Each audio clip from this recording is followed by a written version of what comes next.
pave the way for better infrastructure in Europe and in Africa. We need to connect our network and the African networks, but also we need to work hard for digital infrastructure. For this, I think it's important also to invest more money in Africa. We are enormously honored to have this opportunity to come to the European Union Parliament. And as we renew these bonds, we look at a number of areas: economic, social, political.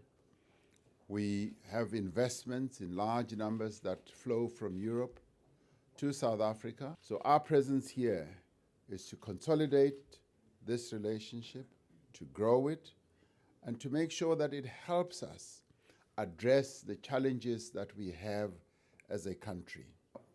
The question of land has been a festering sore. This problem will be resolved in line with our own South African way of finding solutions. And we are going to do it in terms of our constitution. We will do it in terms of the rule of law. We are not going to do it in terms of people grabbing land and having disorder. It will be done in full cooperation with all. Now, what has unfolded? A number of landowners in South Africa are coming forward and saying, we want to be part of the solution. We don't want to find ourselves outside the solution. And so therefore, in the typical South African way, we are finding each other and finding a solution. We are here today to confirm that indeed the nations of Europe answered the call that Nelson Mandela made with conviction and generosity.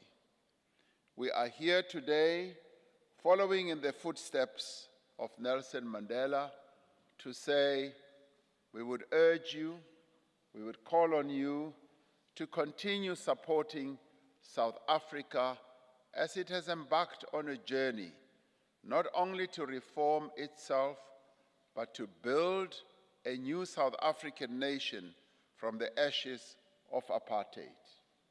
We thank you for continuing to support us.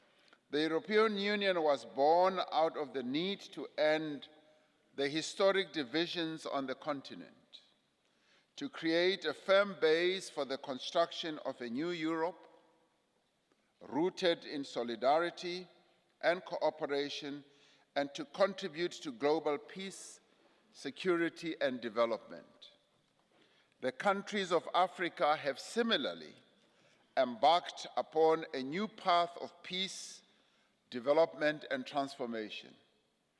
The African Union's Agenda 2063 provides a program for integration and prosperity on a continent that has been raked by division, exploitation, and strife.